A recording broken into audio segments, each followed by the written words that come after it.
Okay, welcome to Friday Focus, June 10th, 2016. Year slipping by. And it's kind of a big day for me because it was 10 years ago today that I quit working in the hospital, in the ER. So 10 years for me. Yay.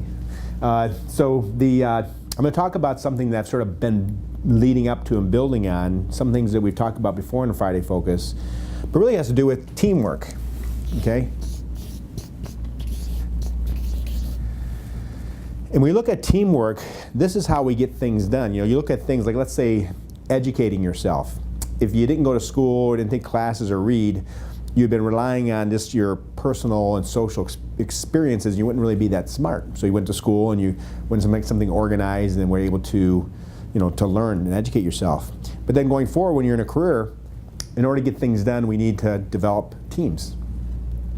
Now, a lot of research has been done on teams, and there's things I've talked to you before about what is maybe a good team player, what defines a good team, how teams are created, and I want to talk to you specifically about what makes teams effective, what kind of traits. So let's talk about some of the evidence of teams and what kind of things that cause a team to be effective. So there's a lot of studies done looking at different kind of teams, like say medics that are trying to save somebody's life, or we had what was called codes in the hospital, where they'd stop breathing, we'd have a team quickly assembled, and that team within seconds had to be prepared to try to resuscitate the person and bring them back to life. So that team had to be assembled quickly, and there were certain specific steps we did in order to ensure that the team made up of various different people all of a sudden can operate very well. It could be 2 o'clock in the morning. And one of the most clear examples of great teamwork has been the Navy SEALs. So researchers went on to look at what created good teams, like what were the things that occurred that a team was really able to be effective and carry out a mission. Okay, we could take the example of the code team. That's something I was involved with. If somebody would stop breathing, they'd call the intern in the middle of the night, and a nurse would be there, made a respiratory attack, and maybe one other person. And somehow they had to do it. They had to quickly assemble a team and try to resuscitate this person back to life, or they would surely die. Because when you stop breathing for 4 to 6 minutes, you have brain dead, and you're going to die. Same thing with the Navy SEALs. They'd be dropped off somewhere in some remote area and go in and kill, some, enemy of the state. So they had to be able to do something on their own. And there's really 3 things that they found that were needed for the team to have effectiveness. Now, the Navy SEALs is the one that's most commonly referred to when I read books about teamwork, but the one that I have the memory the most about was having what we called code teams. The code team was a team that would rapidly resuscitate somebody if they were dying. So it's 3 things that they found. 1, cross-trained. Means everybody on the team kind of knew the other person's job. So let's take the SEALs, for example. The radio operator could know how to handle a gun in case the gunman got shot. And he'd also know how to put a tourniquet on the leg if the guy lost his leg. And that sounds kind of barbaric, but they had to learn how to do that. And the medic would know how to, do his medic stuff, but he also know how to operate a gun, how to get them navigated out of there, how to operate the radio.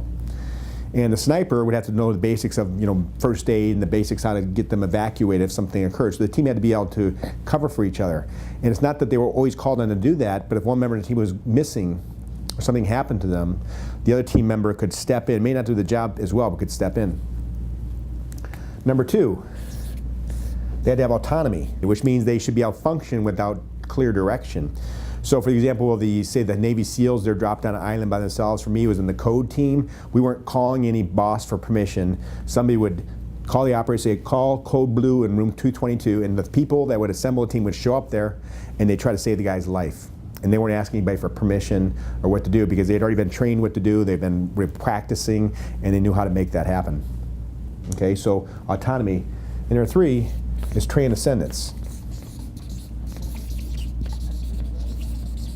Excuse my sloppy writing. Train descendants means they knew what the mission was about. So in the case of the Navy SEALs, they knew they had to target this guy or rescue somebody. In the case of the Code Blue team, we knew we had to hopefully bring somebody back to life.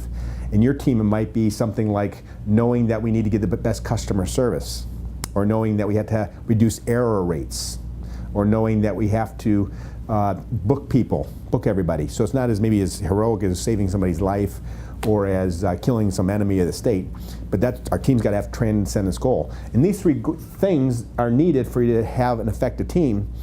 And when your team is working on a project, you need to kind of go back to these things. Do you really know what the mission is? Are you autonomous, or you're always asking your manager, your boss for direction, which makes you not really a team anymore? Now you're just kind of carrying something out. And are you cross-trained? Do the other people in the team sort of know some part of your job that they can help you with? And if you achieve these things, you'll be a great team. The second thing I'm going to talk about, and I had Maria buy a bunch of books, is called The Ideal Team Player. And anybody can have these. You can rent them and bring them back, or you can just have one. And it's called a business fable, which means they tell it in a story, so it's kind of fun and easy to read. But research was done on what leads to an ideal team player. Who can play in a team, and who's really not really going to ever play in a team and not really going to function probably well on a job. And they looked at multiple traits, and they found there were 3. So we talked about the 3 aspects the team needed, and this is 3 aspects that the person needs to be effective to work on a team. And one is people smarts.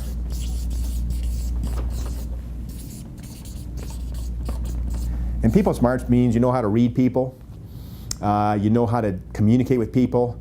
You're not the person that's sitting there not communicating with anybody or getting really ticked off when somebody says something you don't like. You don't fly off the handle.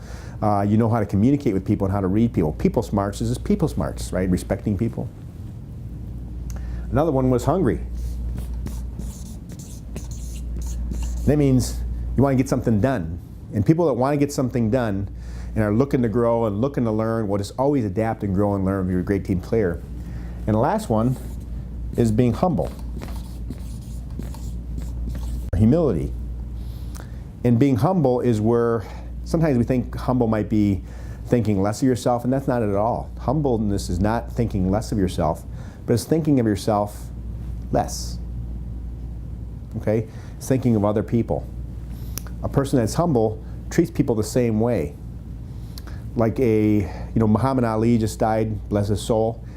And I was listening to all the people talk about Muhammad Ali, and I never knew him, but he was clearly a humble man. One of his longtime friends said, you'd show up at Muhammad's house for an autograph when he was famous, and he'd listen to your story, talk to you, get you something to eat, and be nice to you, treat you like a friend or family. And when he was dying, he was still the same way. He was just a humble man. And humble people fit in extremely well with a team. We know people who aren't humble, like maybe Justin Bieber, right? He doesn't have people smarts, and he's not clearly a humble man. So he wouldn't be a good team player. That's why he's having all these problems. Maybe he's still successful singing. So people smarts, hungry, and humble. All right. Now the last thing is, what traits of the team make it more likely to be successful? And again, there's 3. So this is nice. You got 3, 3, and 3 of 3.